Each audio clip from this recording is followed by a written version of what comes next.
This podcast is brought to you by HealthRangerStore.com. Lab-tested, clean foods and supplements for immune function, long-term storage, and survival applications. Every purchase helps fund this free speech video platform. Thank you for your support. Welcome to Prep with Mike, and this podcast is about distance, because we tend to think about how far away something is right now in terms of minutes of driving. Minutes of driving, right? You might tell someone, oh, you're going to the store, and they say, how far away is it? And you say, oh, it's only 10 minutes away. Well, what does that mean? It means 10 minutes by car. So 10 minutes with a combustion engine and gasoline or diesel fuel or whatever you're running on. But that 10 minutes in a collapse scenario obviously becomes much, much greater, because once vehicles stop working, which happens very quickly when refineries go down and also electronics parts are no longer in supply, and you don't have vehicle repair services or gas stations functioning or spare tires or anything. It's a complex supply chain that keeps vehicles running these days. When that goes down, well, now you're down to biking, a bicycle, human power. So that 10 minutes to the store becomes maybe an hour. And if you don't have a bicycle, then that hour to the store, now you have to go to walking. And that hour becomes maybe 2 hours or 3 hours. So what used to be a 20-minute round trip can be a 6-hour round trip.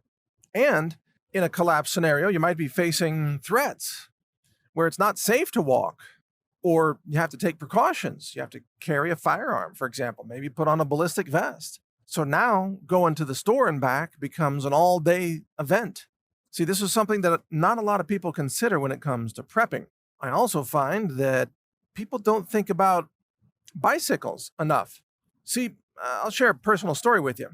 For many years, I've been trying to find the right kind of bicycle, and I like to buy four-wheelers, quads as they're called.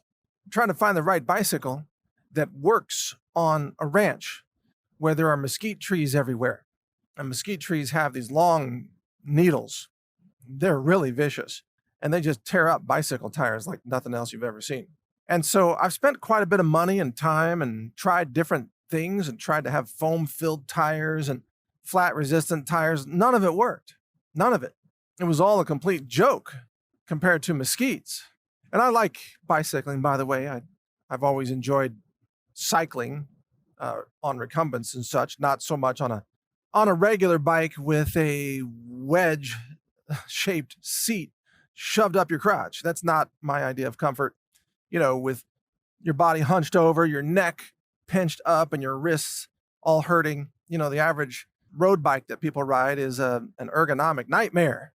So I'm into biking in a way that feels comfortable, which is a recumbent bike, where you're sitting, you're leaning back, you're sitting in a comfortable seat. You've got padding, you got a backrest, you can pedal. But the tires were always the issue. Well, I have a solution to share with you here. And the solution is tubeless tires. Tubeless tires require special rims and tires that match the rims. Now, there's a tire company out there called Maxxis that makes tires that are tubeless ready. I think that's the term they use for them, tubeless ready. And the tubeless tires have, just in the last 3 or 4 years, have become really popular in the cycling community, especially for off-road biking, mountain biking, that kind of thing. And that's what you want to look into. Because when we're talking about distances, you are going to need a solution that allows you to travel on, let's say, roads in a post-collapse scenario in a way that is faster than walking and in a way that allows you to haul cargo. And the nice thing about these quad bikes, and you can get them from a variety of places online, and I know that Rhodes Car, I think it's called RHODES, I know that Rhodes Car will make tubeless tires and rims custom for you on their quads. It's kind of like a two-seater bicycle, like a side-by-side bike, not front and back, but side-by-side. It's like a human-powered vehicle. I know they will make tubeless for you, and their bikes are really good. They work great, and there are a lot of others out there that can be made tubeless as well. Tubeless is the way to go, and then it extends your range tremendously and allows you to connect a cargo like a little wagon behind your bike. And then you can haul cargo if you have to go to the flea market or the barter market or whatever, the grocery store, whatever exists in a shutdown scenario, there will be free trade. There will be like a Saturday market, a place where people go to buy and sell and trade, because commerce is necessary even in a collapse. So when you go there, you're going to need to be able to haul something back or haul something there. Maybe you're bringing something to trade with people. Maybe you have, I don't know, fresh peaches or something, or fresh milk from a cow that you're milking. Or maybe you're selling, I don't know, ammunition or something. So you need to haul it there. Well, you can't haul it on a regular road bike, the uncomfortable kind with the seat wedgie up your butt. You can't really carry cargo on that kind of a bike. But on these recumbent bikes, especially the quad bikes, you can carry all kinds of cargo and there's no risk of tipping over. And many of them, most of them, can go off-road and do very well if they have the tubeless tire setup that I just mentioned. Now, the only thing that's lacking in this whole picture I've described so far is your fitness level of riding a bike. And this is where you can prepare in advance. This is where fitness comes into play as part of your preparedness plan for the collapse of society, the apocalypse. It's good to be fit because you might have to walk long distances. You might have to bike long distances. You might have to run. So it's good to have legs that work. And this is something that you can improve, obviously, just by having a recumbent exercise bike in your home, and you can do exercise biking, or you can bike outside. But now is the time to boost up that fitness level, in my opinion, because, well, you know what's coming. You see what's happening. The collapse approaches. And I have a feeling that many of us are going to have to depend on human power to transport ourselves and whatever else we're carrying. And it's a lot of work. I know because I've done this. I've hauled like a wagon behind the bike. I forgot what they're called, like a trailer, like a little bike trailer.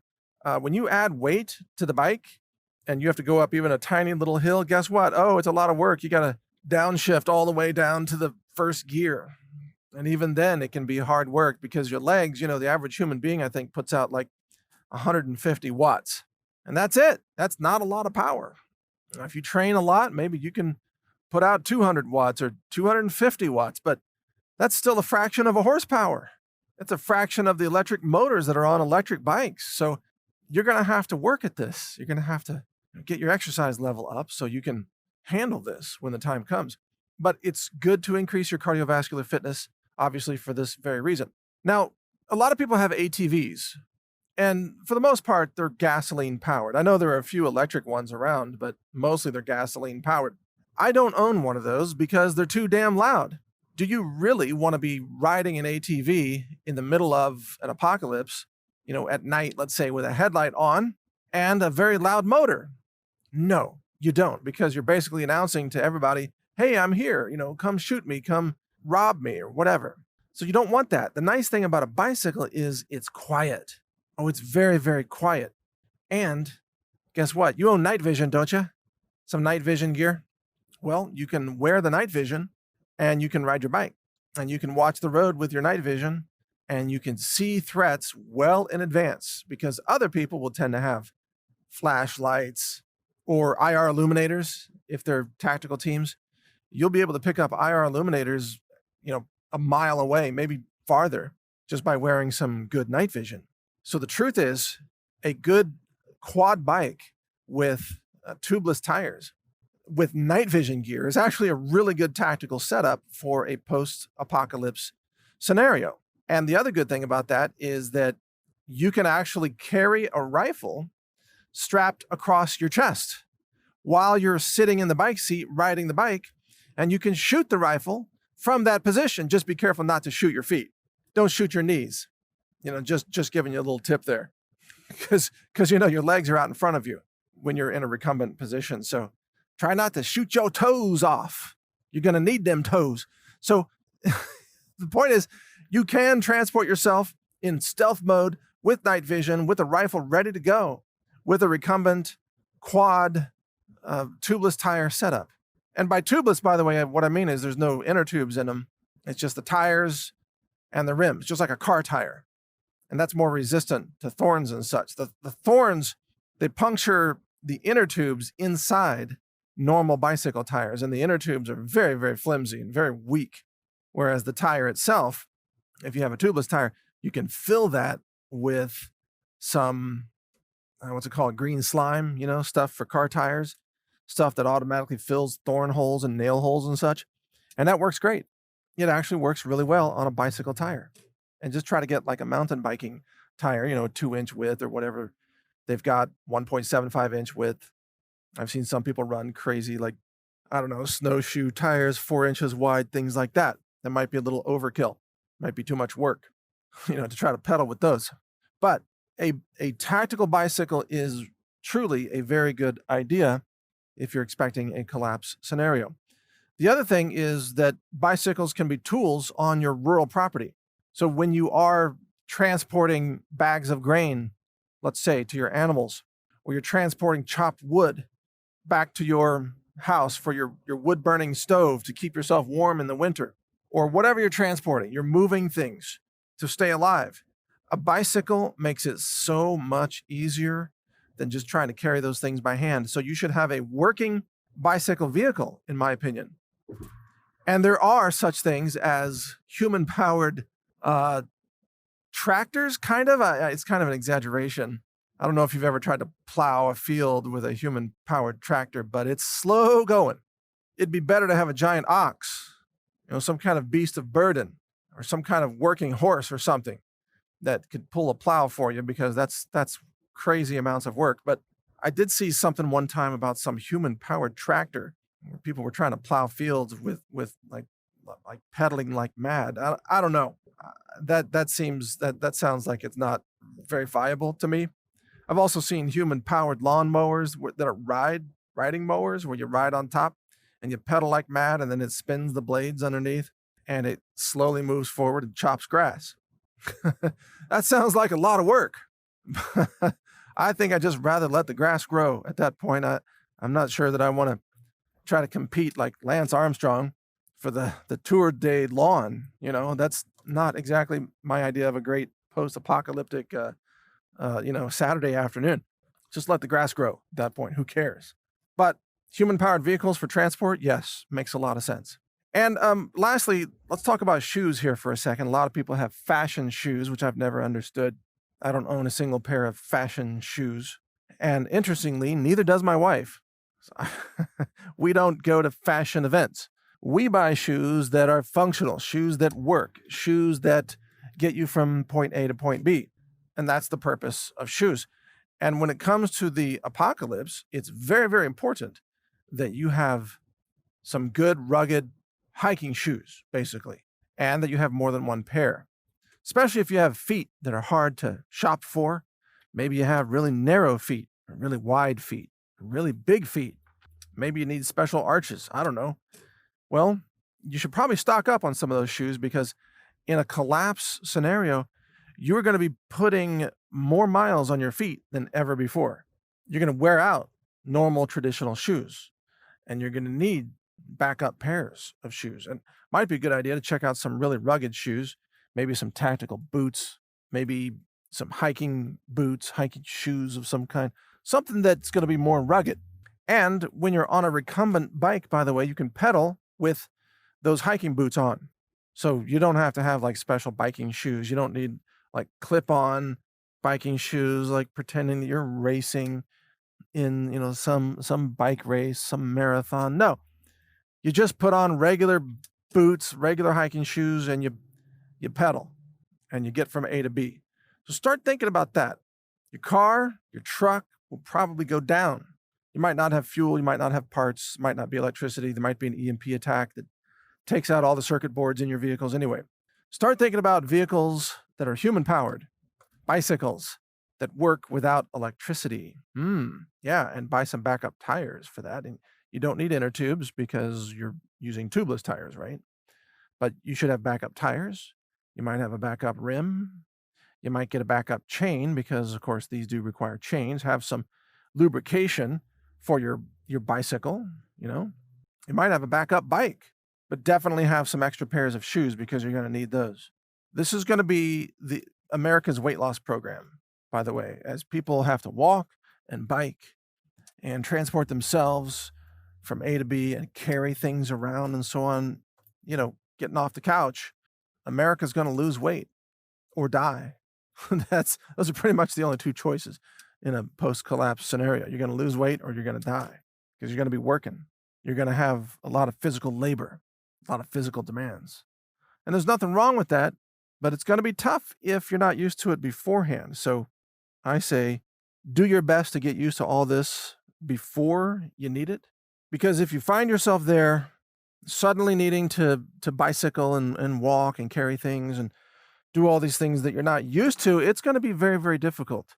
You're going to be not fit, out of breath, and so on. And so this is why, as someone who prepares for things, I'm a prepper, I make a point to lift weights. No matter what your age, you really should be lifting weights. You can lift weights at any age, and it's good for you at any age. I don't care if you're 75 years old, you should still lift weights. Just do what you can handle, keep it safe. I mean, I don't lift today what I lifted when I was, 30, obviously, but I still can lift a lot and stay very functional. And that's the goal. And I do cardio exercises and I bicycle. And in addition to that, I use my body on the ranch, whether with an axe or a sledgehammer or sometimes chopping wood or dealing with heavy equipment, swapping out hydraulics, hoses, doing work on the tractor, moving big tires around, things like that. If you use your body, use your muscles, you will maintain that strength, that functional strength. That's one reason why I really enjoy living in the country, and I encourage you to do that if you're not already. You live in the country, you're going to need to use your body. The place you live won't let you sit on the couch and get weak. Not if you want to take care of your property. You're going to have to. You're going to be forced to exert some strength and keep your muscles working. And that's going to serve you very, very well in a collapse scenario. Very well. Especially when it comes to home gardening. Don't forget how physically intense that is. Pulling up weeds, hoeing, digging rows, digging up potatoes, for example. Just moving soil around. Irrigation. You might be carrying a lot of water if there's no electricity in this scenario. And carrying water is no fun task. The farther you have to carry it, oh my goodness, the more fatigue you get. 7 pounds a gallon. It adds up. So think about all of these issues as you consider, preparedness. It all really does matter. And check out my website, prepwithmike.com, where we will be listing more and more podcasts and videos that have preparedness information and practical solutions like the ones I discussed right here in this podcast. My job is to help you get prepared for what's coming so that people like us, you and I, patriots, spiritual people, high morals people, we will be able to survive what's coming and help rebuild society on the other side. So thank you for listening. I'm Mike Adams, the Health Ranger, prepwithmike.com. A global reset is coming, and that's why I've recorded a new 9-hour audiobook. It's called The Global Reset Survival Guide. You can download it for free by subscribing to the NaturalNews.com email newsletter, which is also free. I'll describe how the monetary system fails. I also cover emergency medicine and first aid and what to buy to help you avoid infections. So download this guide. It's free. It's my gift to you simply because I want like-minded people to survive.